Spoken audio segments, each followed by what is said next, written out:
Hi everyone, this is a summary of the Aeneid, but I'm only going to do certain books just because these are the ones that are on my exam.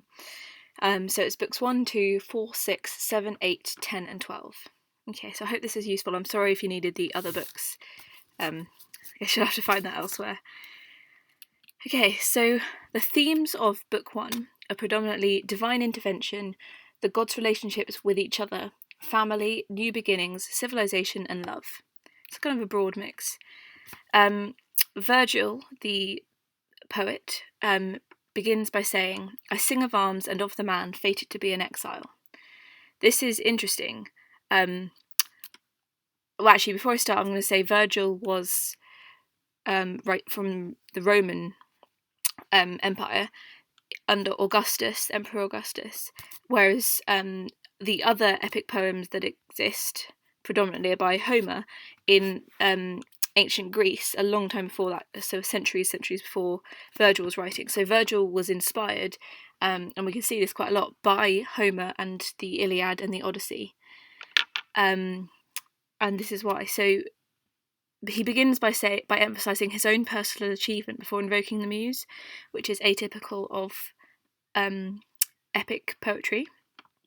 Usually you invoke the muse straight away and you don't really talk about yourself as the poet. And then this is a double noun construction for the theme. So epic poetry always begins with a certain theme. And it is interesting that he immediately links the Aeneid directly to the Iliad, war, so arms, armour, weaponry, that sort of thing, and the Odyssey, which was all about a man. So he is immediately in the first line placing the Aeneid in the scope of the other epic poetry that already existed. So Virgil then asks a muse to explain the anger of Juno. This is typical in epic poetry, an impersonal stance, and the muse is the daughter of memory. He talks of Aeneas fleeing from Troy, accompanied by surviving Trojans on a search to find Italy, and here they experience vindictive Juno. Juno hates him because she loves Carthage, and a prophecy holds that the race descended from Trojans would destroy it. Aeneas is a Trojan escaping from Troy. We'll see that in book 2. So she holds a grudge because Paris judged Venus as the prettiest in this whole apple contest. Look that up. I'm not going to go into it now, but it's just a bit of a backstory for the beginning of the Aeneid. So Virgil kind of goes into a little bit of detail about the prophecy, and he essentially this whole epic is myth becoming history. So Augustus commissioned him to write this poem as a way of promoting Augustus as an emperor.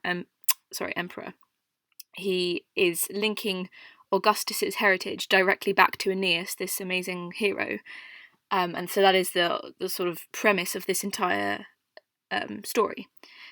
So he also does a pun on the words urbs, which is city in Latin, and orbs, which is world, implicating that Rome will be / is at the time that people were hearing this master of the world. So again, it's etiological. That's the word we'd use to say that. So Juno gets Aeolus to bring a horrendous storm upon Aeneas's crew.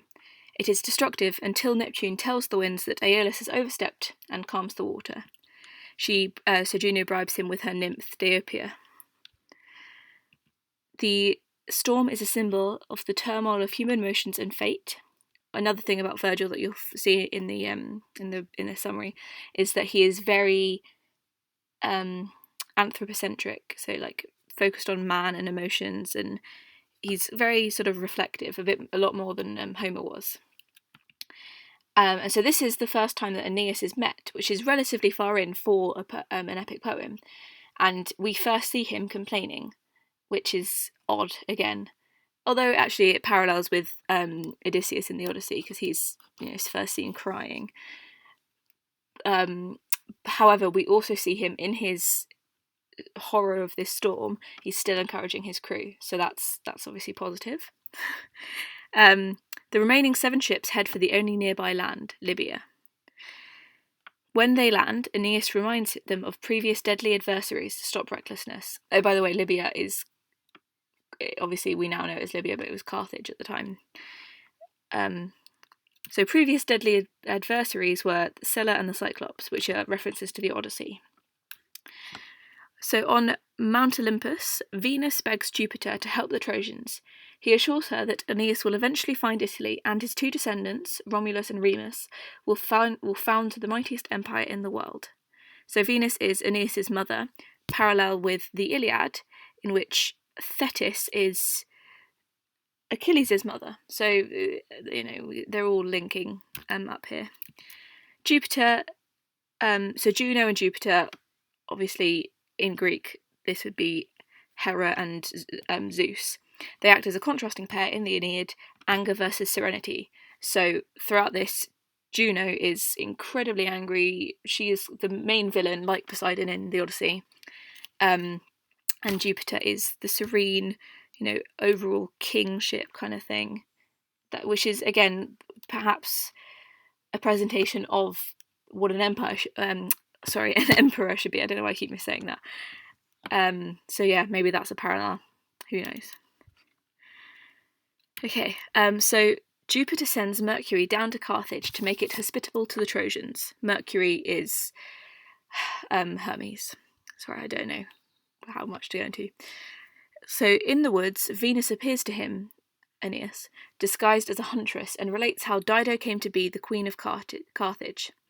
Sichaeus, her husband, living with her in Tyre, which is where she originally was, he was murdered for gold by her brother Pygmalion, and he appeared to her as a ghost, so he being Sichaeus now, and told her to leave. So she fled with other loyal Tyrians, and they founded Carthage.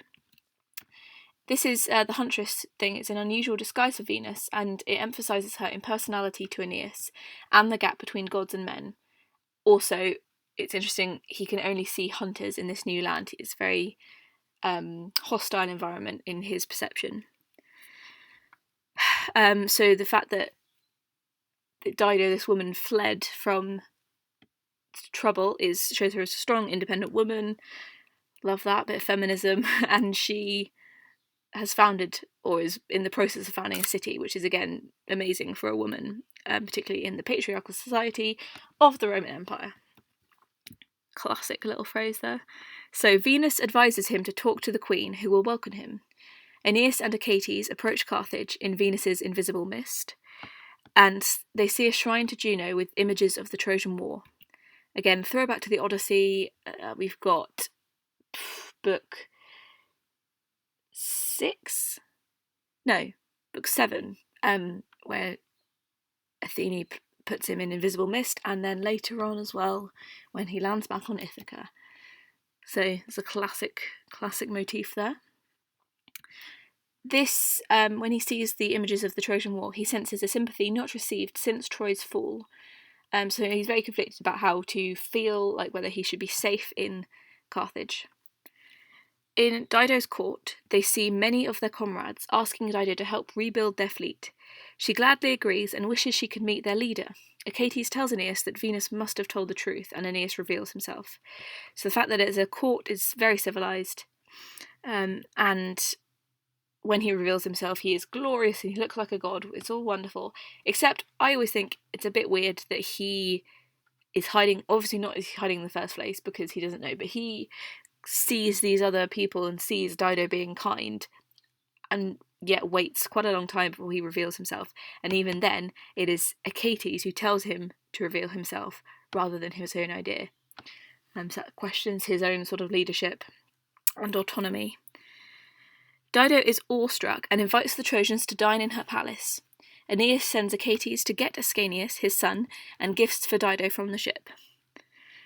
Venus worries that Juno will incite the Phoenicians against her son, so she sends down another of her sons, Cupid, who takes the form of Ascanius. While the real Ascanius is hidden, he makes Dido love Aeneas, and she begs to hear of his adventures.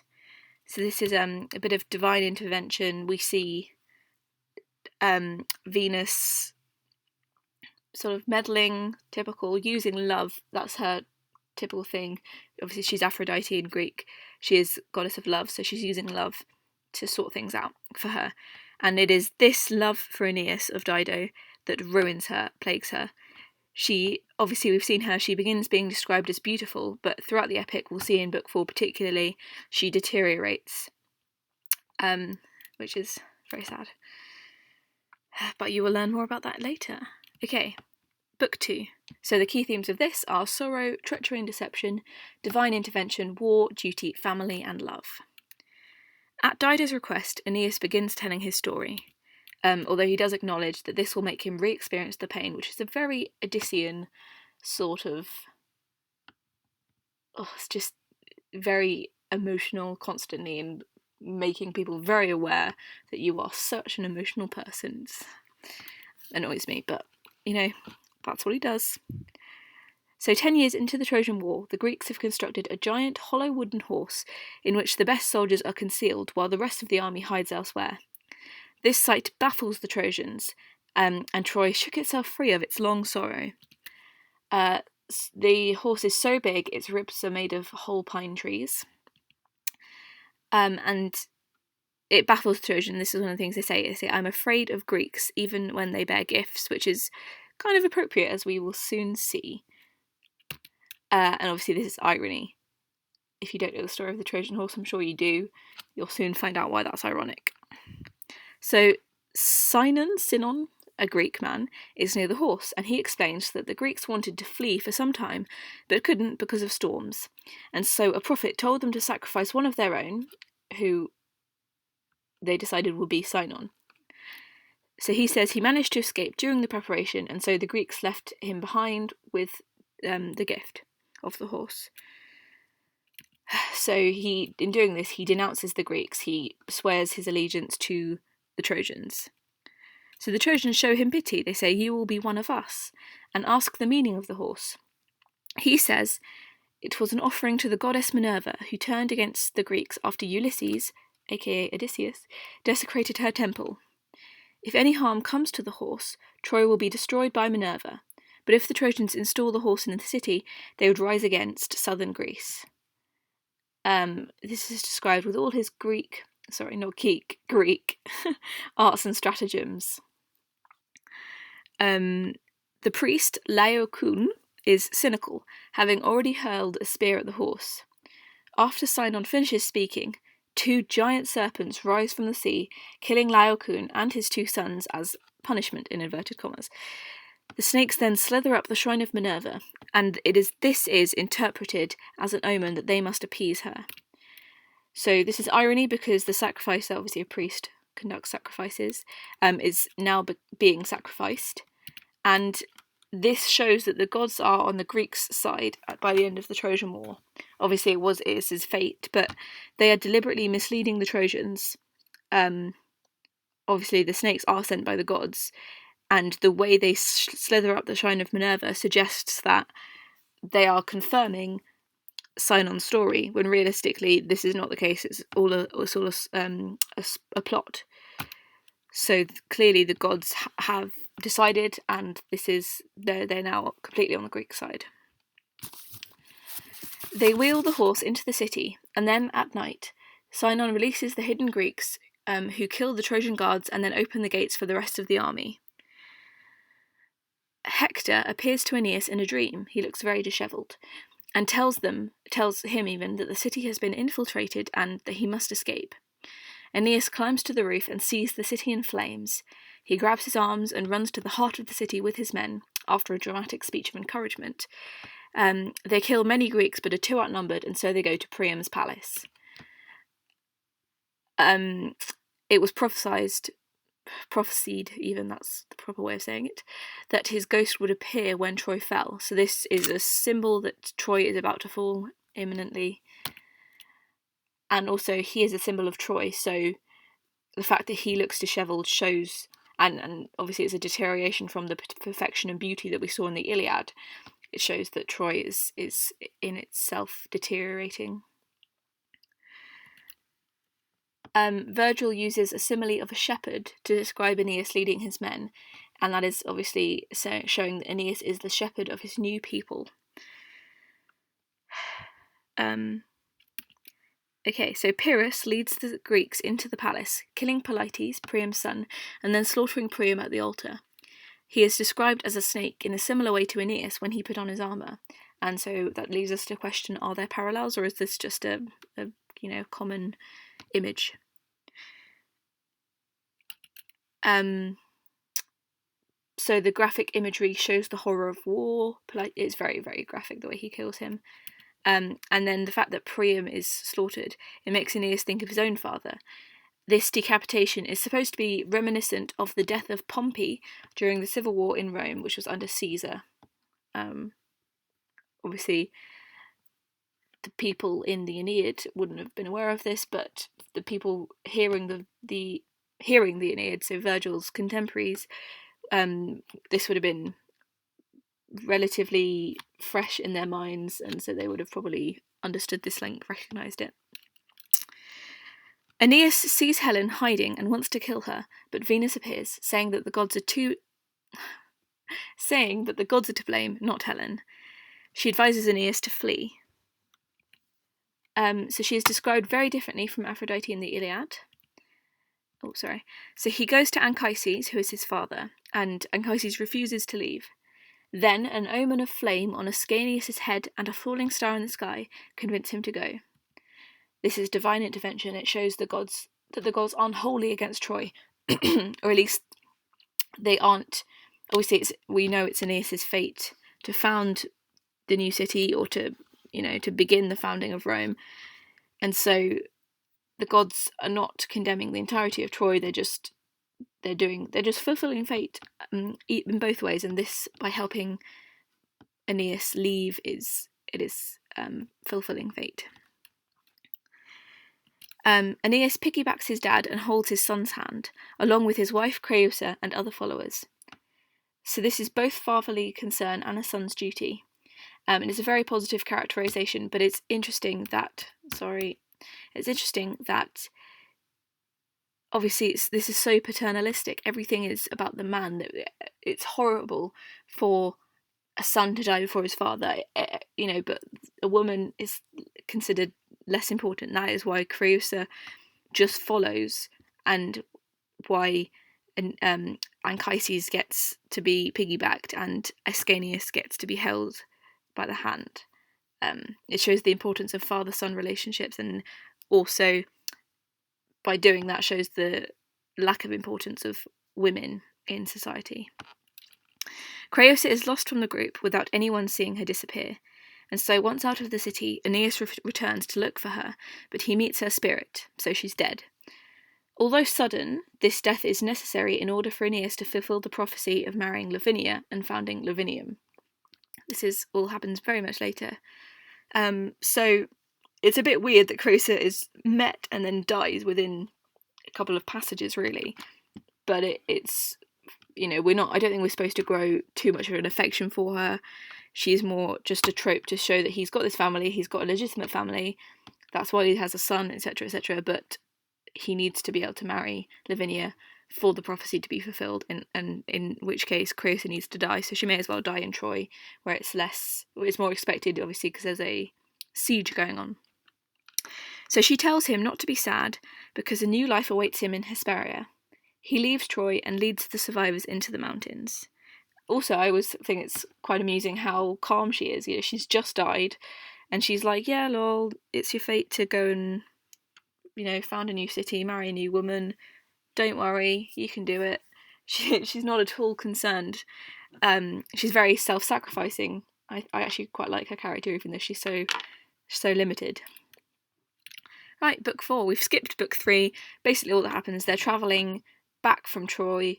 They go to loads of places. Anchises dies, Aeneas' father, and then obviously it goes back to, in time chronologically, it goes back to book 1, and they're in the storm and they land on Carthage. So now we are back in Carthage, back in the present time, and in book 4. So the key themes are love, death, leadership, duty, divine intervention, and fate. This book is not really epic in genre, it's a bit more revolutionary, it's a bit more tragic. So the flame of love for Aeneas in Dido's heart, lit by Cupid, grows as she hears his sad tale.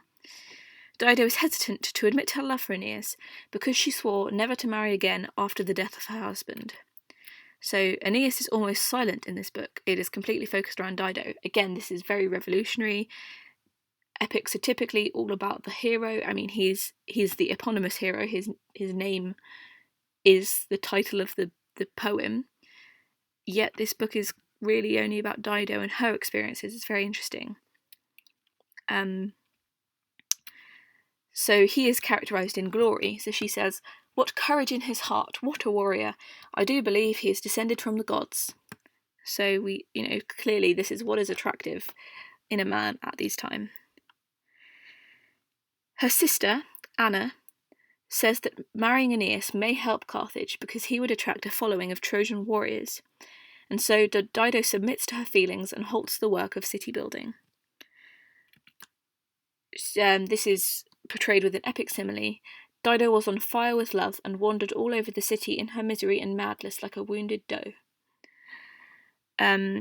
Juno, the guardian of the marriage bond, which is ironic, as you'll see soon, thinks that Dido's love for Aeneas can help her to stop him from reaching Italy.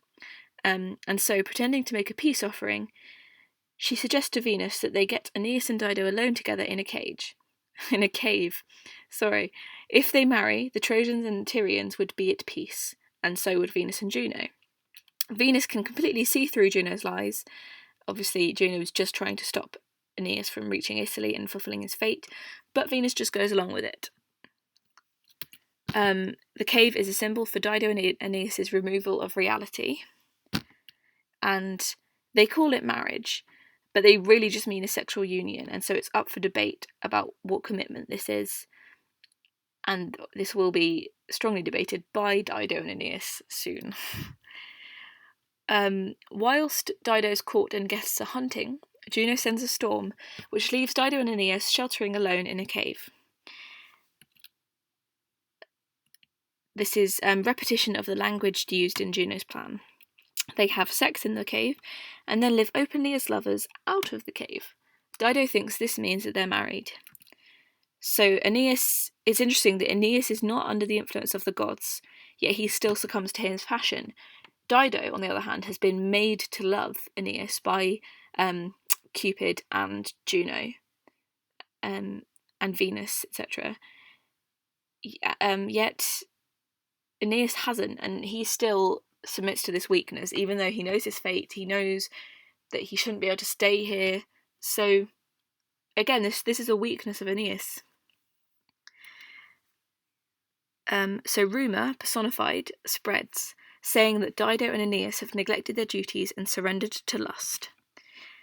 Aeneas forgets the founding of his new city in helping Dido found hers, which is ironic.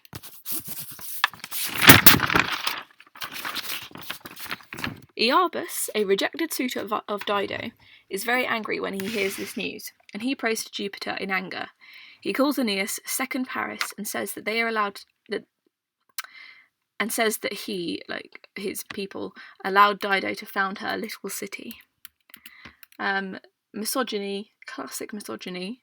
As soon as a queen falls in love and shares her life with a man, she has failed, and this is obviously a double standard. So when Jupiter hears of this, he sends Mercury to remind Aeneas of his destiny. This message shocks Aeneas, as he knows he must obey, but he doesn't know how to tell Dido. So he talks of the legacy for Ascanius. You owe him the lands of Rome and the kingdom of Italy. Again, everything is quite paternalistic here. He tries to prepare his ships in secret, but she finds out and confronts him. Dido is very angry and insults him, and she says she wishes he had given her a child before he left, so that at least she wouldn't be so alone. The epic simile describes her as a crazy bacchant, which was like a female follower of Dionysus who, like, they ate raw meat and danced wildly. It was very odd. So they are kind of always used to describe a bit of madness. Aeneas pities her, but says he has no free will and must obey the gods and faint. And then she faints after shouting at him, and Dido sends Anna to try to convince him to stay, but this fails. So Aeneas is deterministic, like Hector from the Iliad, whereas Dido is Epicurean. She doesn't believe in fate, and so this is another conflict in characters. Perhaps they would never have worked, but they never get given the chance.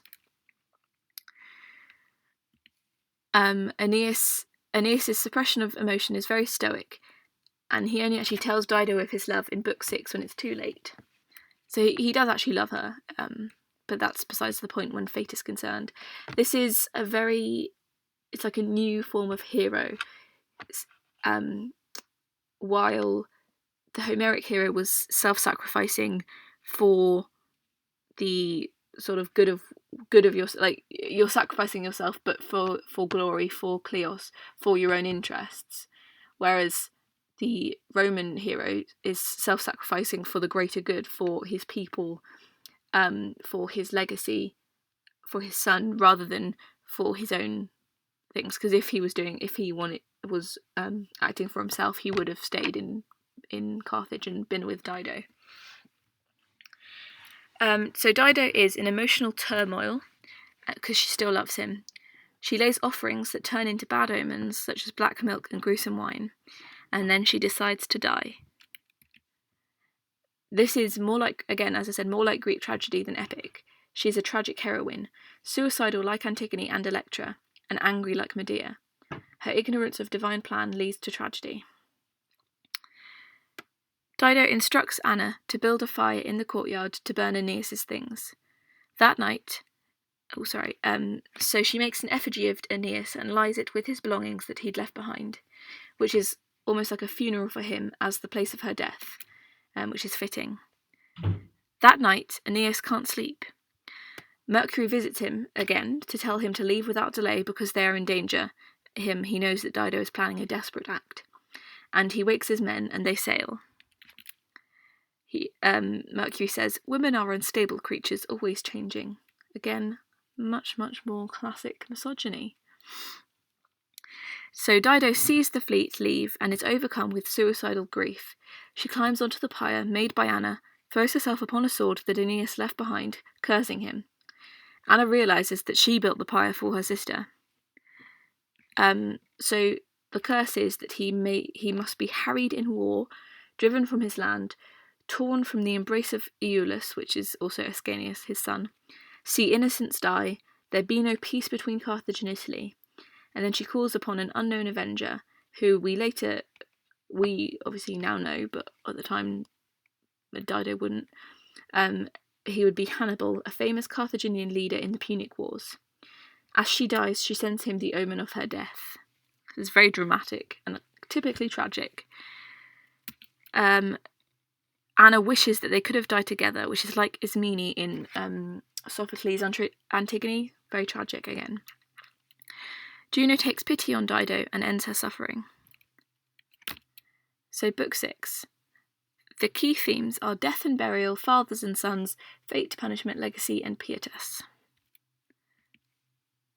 Aeneas goes to Cumae, reaches the temple of Apollo, and meets the Sibyl who will take him into the underworld. Many myths are mentioned on this shrine, such as Daedalus, who was the father of Icarus, and Pasiphae, who was the wife of Minos, who slept with a bull and birthed the Minotaur. If you've ever heard of Theseus and the Minotaur, that is where he came from. It's a wonderful story. The Sibyl's name is Deiphebe. So she is possessed by the gods and prophesies wars, etc. Then she explains the criteria that must be fulfilled for Aeneas to enter the underworld. There is a graphic description of this, which shows the fear and mystery of the gods, and her prophecies parallel Troy. So she says he will find a Simois and a Xanthus, which are rivers in Troy, and there is a parallel between the Trojan War and the future Punic Wars. The future Achilles will be Turnus, and there will be suffering due to a foreign bride, aka Helen of Troy, or the coming Lavinia. Okay, so the criteria for entering the underworld. The first is Aeneas must find the golden bough and try to break it off the tree. When he crosses the river Styx, he will have to show the golden bough to Charon. So the bough will only break off if it is destined to break off. So Aeneas will only be able to get it if it is his destiny, which we all know it is. The second requirement is the Sibyl says that somebody has died back at the ship, and Aeneas and Achates must go back to find out who it is and then bury him. This was Misenus, who had challenged the gods to a contest on the trumpet, which angered Triton, who drowned him for his hubris. Typical weird anger of the gods there. So they build an altar for Mecenas, and Aeneas urges his men on, but is secretly gloomy. Strong leadership again. He wishes for the bow to appear, and then he sees 2 white doves, who are sent by Venus. They lead him to the river Avernus and settle on a tree with a golden branch. He breaks it off and shows it to the Sibyl. While this is happening, the other Trojans begin to build a funeral for Mecenas.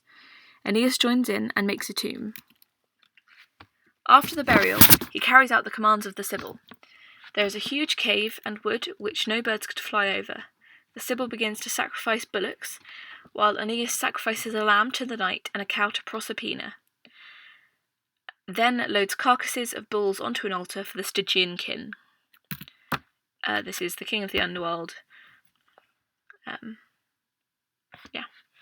Proserpina is Persephone in Greek. The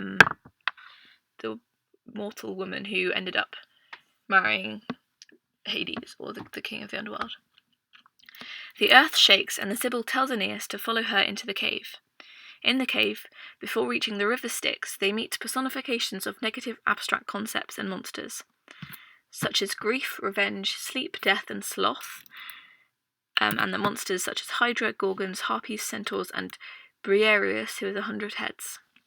The Sibyl warns him that these are just spirits, otherwise he would have attacked them. As he reaches the river Styx, there are swarms of souls waiting to get into the underworld. Charon only selects some to go in and pushes others away. Aeneas asks why, and the Sibyl replies that those who can't cross are the unburied. So the underworld is also called Dis and Orcus, and the unburied must remain for 100 years before entering the underworld, or until if they get buried during the 100 years. And this shows the great importance of burial in Roman society. Aeneas sees some of the men that he had travelled from Troy with, and then he sees Palinurus. Aeneas asks him how he died because Apollo had promised him that he would be safe. Palinurus is his old helmsman who had died on the journey from Libya. Palinurus says that he was on the tiller when it was ripped off the boat. He waited 3 nights in the sea and swam to shore in Italy, then was attacked by ruffians and killed. His body is now at the water's edge, and he begs Aeneas either to bury him or to take him into the underworld with him. The Sibyl replies that the people near his corpse will bury him, and that the land will be named after him, and so he will achieve some form of immortality. Charon refuses to allow Aeneas and the Sibyl to embark because they are alive, and other living heroes who came to the underworld caused havoc, such as Hercules, who stole Cerberus, and Theseus, who tried to rescue Proserpina. The Sibyl promises that Aeneas is only going to see his father, and then shows him the golden bow. Charon allows them to cross to the underworld, and there is gruesome imagery which presents a very negative atmosphere. On arriving on the other side, Aeneas meets Cerberus, who is the 3-headed dog which protects the entry to the underworld. To pacify the dog, the Sibyl throws a drugged honey cake so that he can pass freely. The first part of the underworld is the place of the untimely dead, so dead infants, suicides, those who suffered unhappy love such as Phaedra and Dido. Aeneas weeps and speaks words of love to Dido, and then he realises that the rumours of her death were true, and says that he had to leave Carthage against his will. Dido rejects Aeneas and doesn't even look at him, which makes him feel even more remorseful. She runs away back to Sichaeus, who reciprocates her love. So this potentially could be argued is actually a happier fate for Dido than in Carthage, because either she would have been with Aeneas, she would never have been with Aeneas, but so either she would have been alone before Aeneas came, and having to face all the struggles of being a woman in power, an unmarried woman in power, or she would have stayed alive after Aeneas left, and then she would have been in grief. So potentially, at least now, she's back with her husband. They're both dead, but they're reunited, and he does love her, and she loves him, and it's reciprocal.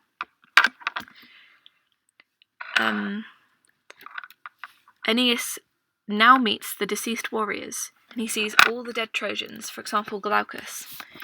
When the dead Greeks see him, they panic and flee. This is testament to Aeneas' heroism and legacy, and Virgil is trying to place more importance on his role in the Iliad, because in the Iliad he's barely mentioned, really. He sees Deiphobus mutilated, and Aeneas apologises for only managing to find his arms and legs to bury, but not his body. Deiphobus relates the story of his death, which is he married Helen after Paris's death, but Helen betrayed him to Menelaus, who then killed him. He then asks why Aeneas is in the underworld, but the Sibyl reminds him that they have limited time. They can either go to Tartarus or Elysium.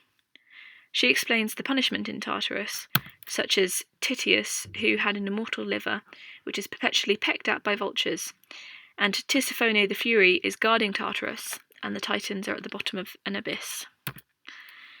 He finally goes into Elysium, the place of the blessed, where he sees his father. So these are like priests who had always been chaste, etc., very pious and holy people. The father and son embrace, and Anchises takes Aeneas to the river Lethe to see these souls whom fate owes a second body across the river. Anchises explains life and the afterlife. So this is reincarnation after soul purification, clearly one of the beliefs that the Romans had. And there is a big metaphysical discussion, which is insight into what the Romans believed about the afterlife. The procession of future heroes, such as the Alban kings, who will found the site of Alba Longa, the Scipio Africanus, younger and elder. The younger is the one who will finally defeat Carthage in the Third Punic War. And then he mentions some important Roman families, such as the Decii, and there is reference to Augustus painted in glorious terms. He is called son of a god, and this is not unusual because Roman emperors were often deified in their own lifetime. There is a character called Marcellus, who Aeneas sees in this procession, and this is a reference to a contemporary event in Virgil's time. So basically the heir to the imperial throne after Augustus was Marcellus. However, Marcellus died in his 20s, in 23 BC, before Augustus died. But this was a great tragedy, everyone was very upset. And so seeing Marcellus in this sort of procession of heroes, it just kind of puts, honours him in a way. Marcellus was also the son of Augustus' sister, Octavia, and was married to Augustus's daughter, Julia. And obviously Augustus stays on the throne from 30 BC to 14 AD, so he dies within Augustus's reign. When Aeneas sees the line of heroes, he discovers his destiny, and sees that the future of Rome is resting upon his shoulders. This experience has renewed his sense of purpose. Aeneas and the Sibyl have to return to the real world. There is a gate of horn for the dead, and then a gate of ivory, through which Aeneas returns to the world. He makes his way back to his ships, and then sails away. Okay, Book 7. The key themes are fate and omens, xenophobia, war, leadership, and jealousy. Virgil addresses the muse, Erato, again, to ask for inspiration, and reminds us that, which reminds us that this is a divinely told story. This book could be divided up into thirds, and the first third is to do with his arrival in Latium. So Aeneas mourns his dead nurse, Caetia, and then he and his men come close to Circe's land, but Neptune keeps their ships from sailing into the harbour to protect them from the pig fate, which is another throwback to the Odyssey. It'll be book 10, so if you want to see that, listen to my book 10 summary.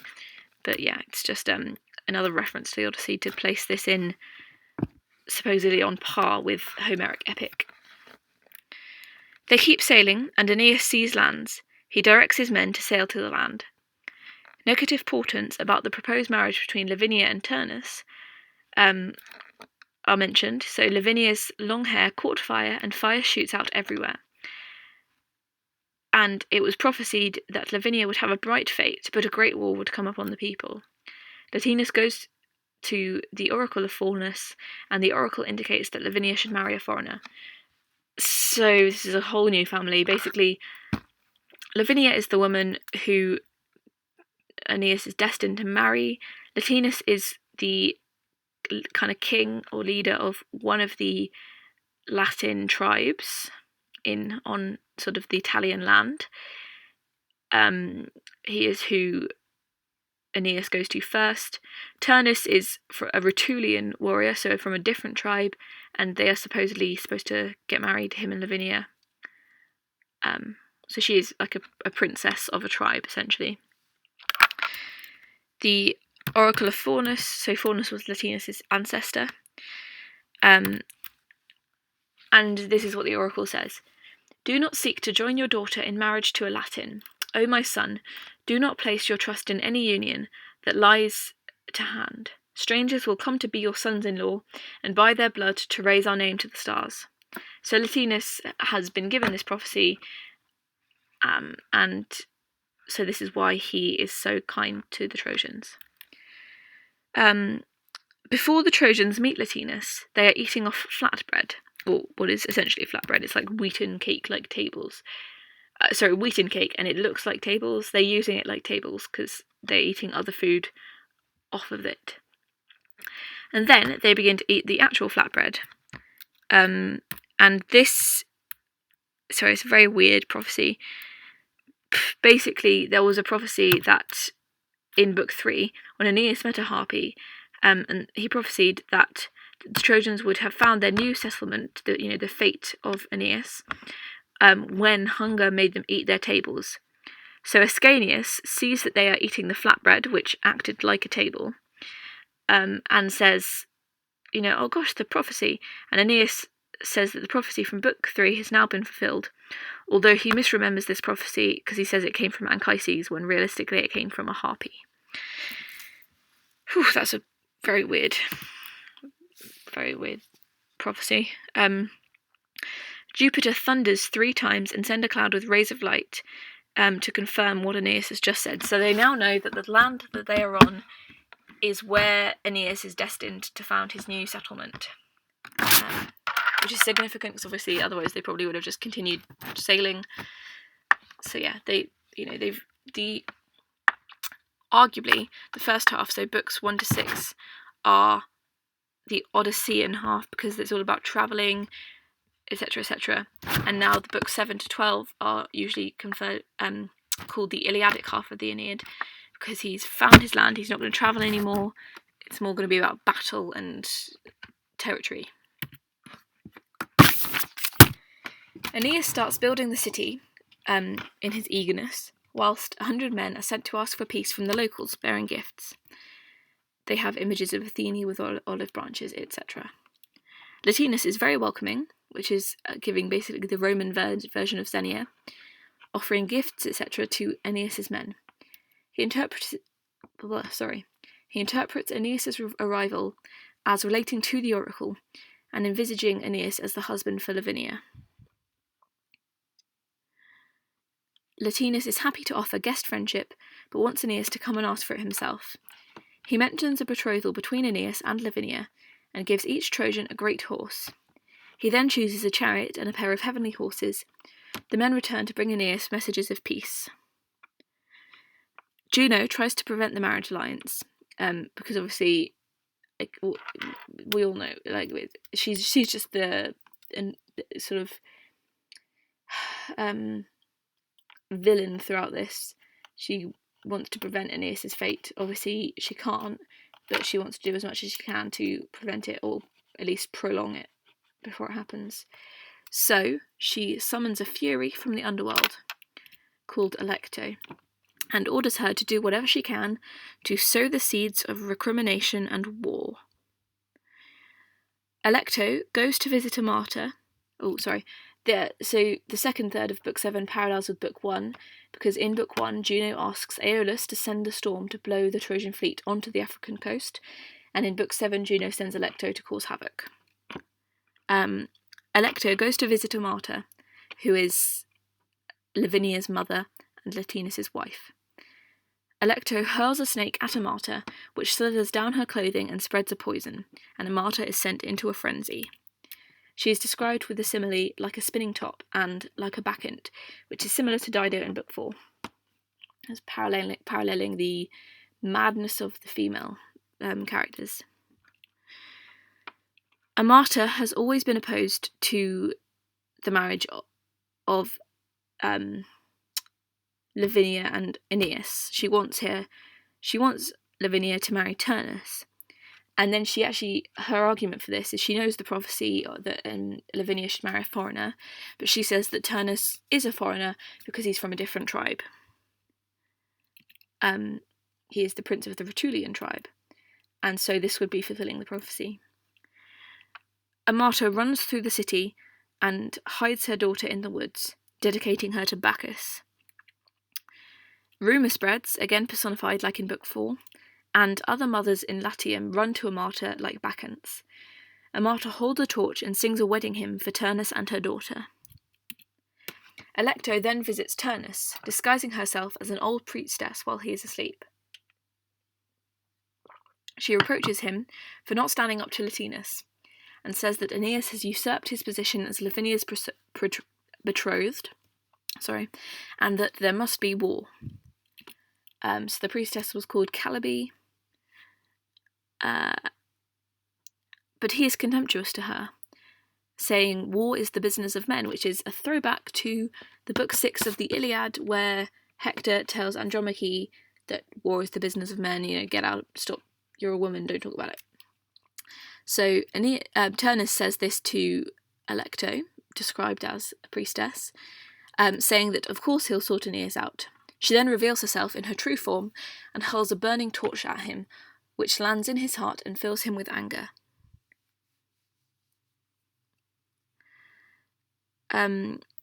Tyrrhus, is very random and quick changes, so he is now filled with anger. A man called Tyrrhus, who is Latinus's herdsman, has a daughter called Silvia, and Silvia has a pet stag. Alecto causes Ascanius, aka Aeneas' son, Ascanius' hounds, to start hunting the stag. Then Ascanius fires an arrow and kills it, because he is unaware that the stag is a pet rather than just a wild stag. This annoys the Latins more and makes them hostile to the Trojans. Alecto sounds the horn from Tartarus to start war. The Trojans come out to help Ascanius with their swords, and they shoot an arrow through Almo, who is the eldest son of Tyrrhus. So poor Tyrrhus, he's not having a good time at the moment. Alecto tells Juno that she has set the scene for war, and then she returns to the underworld. Turnus, Tyrrhus, and a martyr, and a group, complain and go to Latinus to pressure him to declare war on the Trojans, but he tells them that he is inviting the Trojans to take part of a kingdom. He refuses to declare war, and then withdraws into his palace. He says he wants nothing to do with any potential conflict. So the phrase is, he doesn't open the gates of war, and so Juno does it for him. Everyone begins prepping for war, for example, 5 cities building weapons. A long procession of all the tribes and leaders who are going to be fighting the Trojans. So this procession is described. I'm not going to list all of them, but one of them is Turnus, one of them is Mezentius and his son Lausus. Mezentius was the leader of the Etruscans, another Latin tribe, but was exiled by them for being a cruel tyrant. Aventinus, who was the son of Hercules, and then Camilla and her Volsci tribe, which is interesting because she is a woman doing this. That is the end of Book 7. Okay. On to Book 8. There is a contrast with Book 2, where the city is destroyed and many Trojans die, because here we see the location of the future of Rome and the beginning of a new city. Whereas obviously Book 2, the city was destroyed. Key themes are patriotism, legacy, alliances, war, and glory. Turnus raises his flag, and the Rutulians/Laurentines, Rutulians are Turnus's group, Laurentines are Latinus's group. Obviously Latinus has refused to lead them, so they're following a martyr more than him. They they go to other tribes and try to raise men and alliances. So, for example, they go to Diomede in Venulus. Aeneas goes to sleep by the river and dreams of the river god Tiber. Tiber tells Aeneas that he has arrived in his destined land and that the anger of the gods is over. He basically says, don't give up. And this is not completely true because the gods will continue to interfere, as we shall see. Tiber tells him that he will find an omen of Tiber tells him that he will find an omen of a white sow with 30 piglets, which will be a sign that after 30 years Ascanius will found the city of Alba. Tiber tells him about the Arcadians, descended from Pallas, who have founded Latium.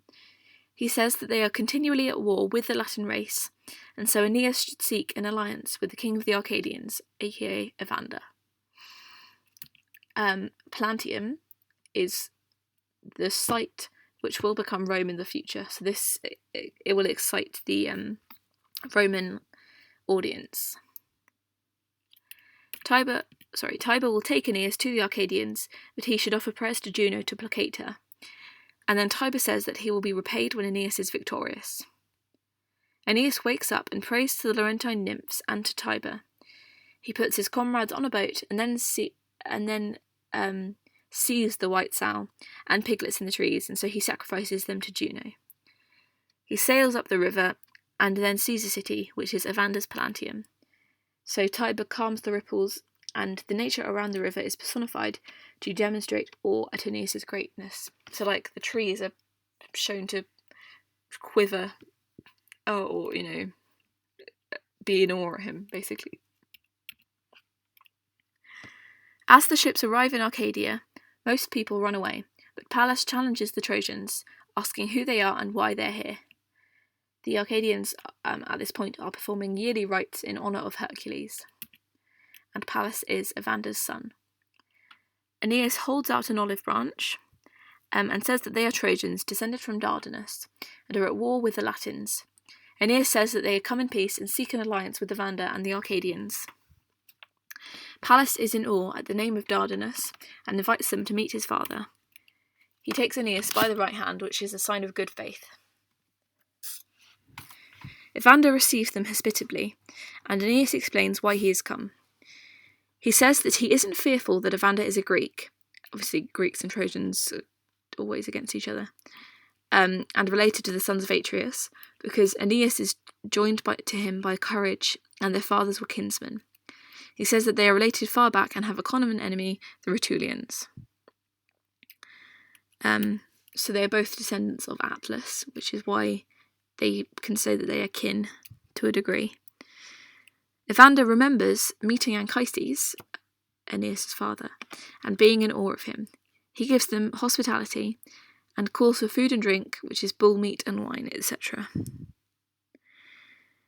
Evander then explains the festival, which is etiological. So it is a festival that exists currently in Virgil's time, contemporary, and Virgil is retrospectively placing it in history, which is essentially what this entire epic is. So this festival probably didn't exist at the time that the Aeneid is supposed to be set, but it is nice to put it back there for the Romans. So the story behind this festival is that there was a monster who lived in the neighbourhood on the Aventine Hill called Cacus. Cacus breathed fire and terrorised the Arcadians. Hercules was making his way back from Spain, bringing with him the cattle of Geryon. Cacus stole some of the cattle and blocked his cave door with a big rock. So Hercules killed Cacus graphically and rid Pallantium of the monster, and so the festival is a thanksgiving to Hercules. This is a parallel with Polyphemus, the Cyclops, in Book 9 of the Odyssey. Also, Cacus may be a cannibal, we're not entirely sure, but it's up for debate. And the Arcadians are allied with the Etruscans.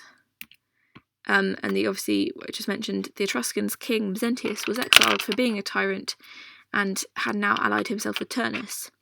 And so now we have the Trojan power block with the Arcadians and the Etruscans versus the Rutulian power block with the Laurentines and Mezentius and other people as well, but they're like the key people. Evander takes Aeneas around Pallanteum and refers to more etiological landmarks. For example, the Capitol, which will excite the Romans because this is a patriotic walk around their city, but in epic myth, which is more exciting. Venus goes to her husband, Vulcan, and asks him to make Aeneas a great shield. She uses her feminine wiles to convince Vulcan to do this, setting him on fire by caressing him and referring to Thetis, etc. So this is like Achilles in the Iliad. The simile to describe Vulcan's reaction to Venus's sexual advances is very humorous. It is, "The old heat he knew so well pierced to the marrow of his bones, till they melted, as in a thunderstorm."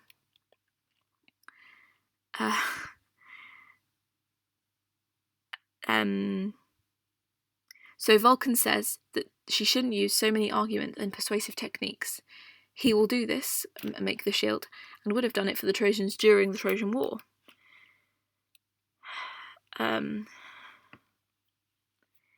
He forges the shield with the help of the Cyclops, who make the shield. This is in Vulcania.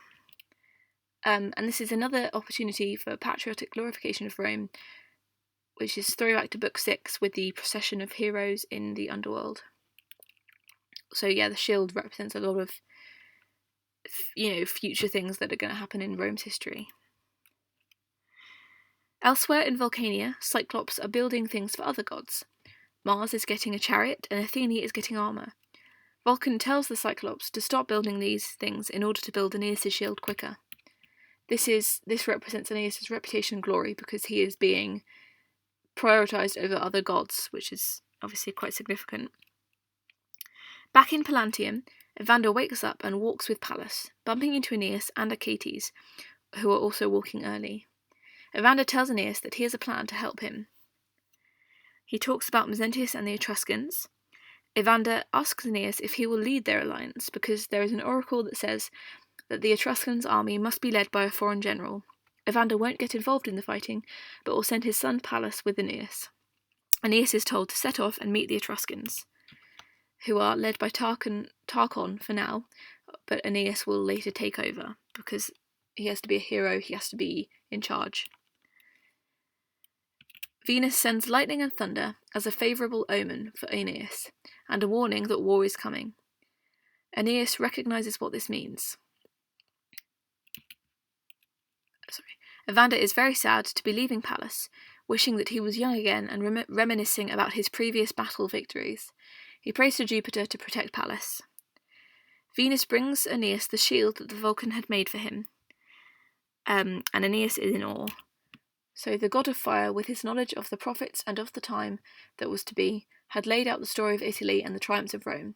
So this is Virgil explicitly claiming the link between Augustus and the Romans and Aeneas. This is a phenomenal shield. It's 7 layers thick, which is, massive. Very heavy, but very protective. The central part of the shield represents Augustus and the Battle of Actium.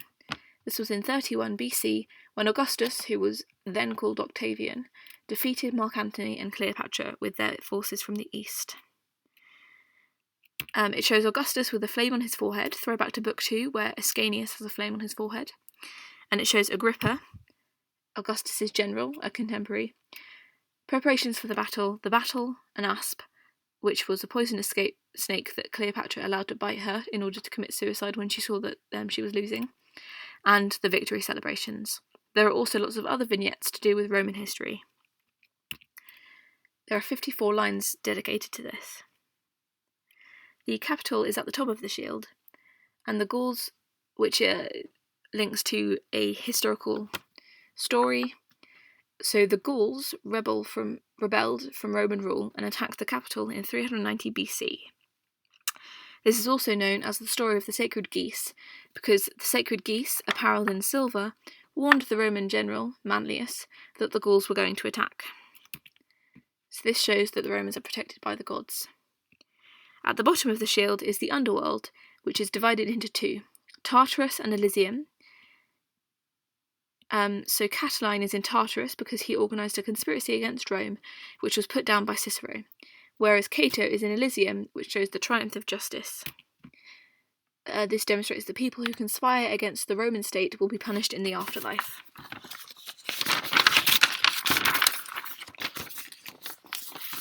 Around the side are other scenes. So there's the rape of the Sabines. Rape here refers to abduction rather than sexual violation.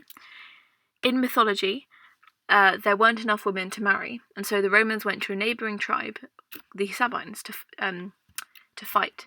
They abducted the Sabine women and married them to fill the gap in the female population. There's Romulus and Remus on the shield, who were brought up by a she-wolf, and there is the iconic image of Romulus and Remus suckling from the she-wolf. Their father was Mars, and so their father was Mars, and they are descended from Iulus, or Ascanius. This shows, again, the genetic link between the Romans and Augustus and back to Aeneas. The suckling from the she-wolf symbolises the endurance of the Roman Empire, and eventually in the story Romulus kills Remus and founds Rome in what is currently being referred to as Pallantium. Then there is Metus, who formed an alliance with the Romans to fight a common enemy. However, he betrayed them and then fought on the side of the enemy. The Romans captured him and tied him to 2 chariots, which were sent in opposite directions. So this represents retribution and provides a moral message. Another story on the shield is Porsenna, who was at war with the Romans, fighting to restore Tarquin, who was a king who had been deposed by the early Romans. As Porsenna attacked Rome, Cocles fought the army off, eventually cutting the bridge down so that they couldn't get into Rome. He then swam to safety. He was a brave general defending an important bridge, and this shows Roman resistance to tyranny and highlights the importance of bravery. Then Cloelia was Porsenna's hostage from a peace treaty. What they used to do in peace treaties was they would agree peace, but then each side would take some hostages, almost like a confirmation. So if one side went against the treaty, then the hostages could be killed or punished. So she was a hostage from a peace treaty with Rome, but she escaped and swam back to the Romans. In order to keep their part of the peace, the Romans handed her back to Porsenna, but Porsenna was so impressed with her bravery that he agreed to let her go home. And this is an example of fortitude which is admired by the Romans. And finally, also depicted is 2 of the priestly Roman orders, the Salii and the Luperci, and there is also a reference to the matrons in their carriages. This is another religious order who bequeathed land to the state of Rome. And finally, there is the sea, which is a link between the shield of Achilles in the Iliad, because sea is also a significant part of that shield. So clearly it's considered to be great.